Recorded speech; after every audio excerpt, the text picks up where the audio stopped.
Use tact. Persons are not unfeeling stones. Learn to use tact with people. That does not mean you should be a hypocrite. It means consideration of others. You are not a stone. You are a thinking, conscious being, and you do not want to treat others as though they were unfeeling stones. Do not openly resist the desires of others. The person who always busies himself with the affairs of others is both a cause and an object of difficulties.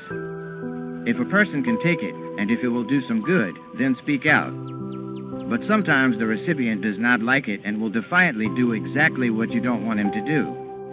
When you can get along with others, you are like a fragrant flower. As you pass by a garden, sometimes you smell the fragrance of roses or orange blossoms and you think, oh, how sweet they are.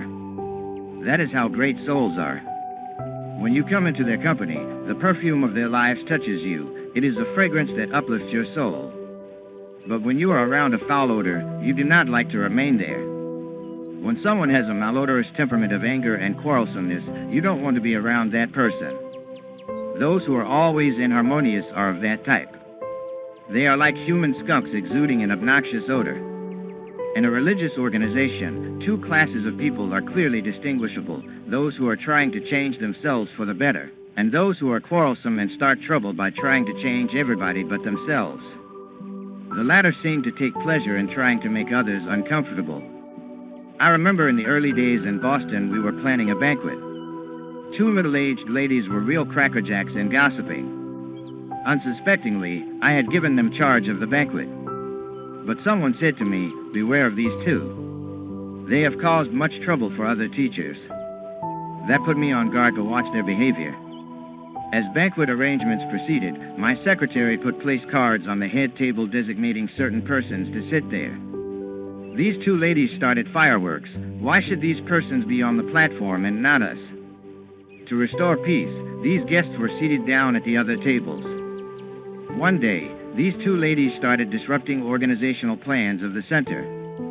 Their intention was to be the leaders of the work in Boston. So I called them aside. Do you accept me as your spiritual teacher? They said, yes. I said, will you listen to me? They said, absolutely. They thought I was going to place them in positions of importance. After a little while, I saw them separately, and I told each of them what I described as a secret and asked them to promise they would not divulge that information. They agreed. After a few days, each one had secretly told many others what I had told her. When they realized what was happening, a feud broke out between the two of them. I then distanced myself from them. But they sought me out. I was in the Boston Plaza Hotel. They called me on the phone and wanted to see and talk with me. I said, I will see you provided you speak very calmly. The minute you raise your voices, I will leave.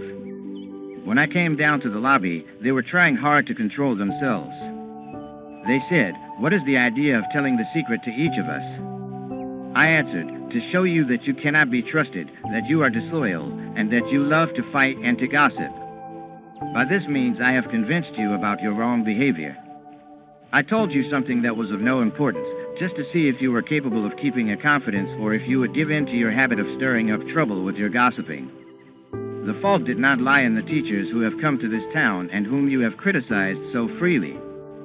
The fault is in your own natures. I asked one thing of you and you could not keep your word. Do you realize how your reputation makes you disliked in this city? Now the trouble you give to others has come back to hurt only you. If you cannot keep one promise of confidence given to your spiritual teacher, how can you expect others to have confidence in you? If you don't keep faith with me, you won't keep faith with anybody else. Are you truly at peace and happy within your own souls? I was sincere with them, but I gave them that day a very honest and earnest appraisal of their behavior. After doing so, I said, now, I am not going to shut you out of my classes. But you must promise me that you will not talk against anyone during the class series. Do not think of yourselves as teachers. As long as there is prideful desire to teach, you are not qualified to teach. First, you yourself must live it. If you do that, others will follow your example. And do you know that hour after hour they attended the classes and didn't once disturb anyone? They were the meekest of students. You see, I got along with them all right because I did not get angry. I use tact to bring them to the sudden realization of their mental weaknesses. But getting along with others cannot be done only by tact. It also requires example, calmness, evenness of mind, sincerity, joy, doing everything in an honorable way, not clinging to pride and egotism, and not governing your actions by what everybody else does, but doing those things that please God. Find your peace by meditating regularly and deeply, and you will be surprised to see how your relationships with others improve. Also develop your power of usefulness. That is love. Think about that. Learn to be serviceful to others, useful with positive thoughts, useful with your speech, useful with constructive suggestions. But do not give advice where it is not wanted. If your suggestions are unwelcome, have the control to remain silent. And when sometimes you do good to others and then can no longer help them in a material way, if they become inimical because they continue to expect from you, never mind. Go on doing what is right. Do the best you can and forget it.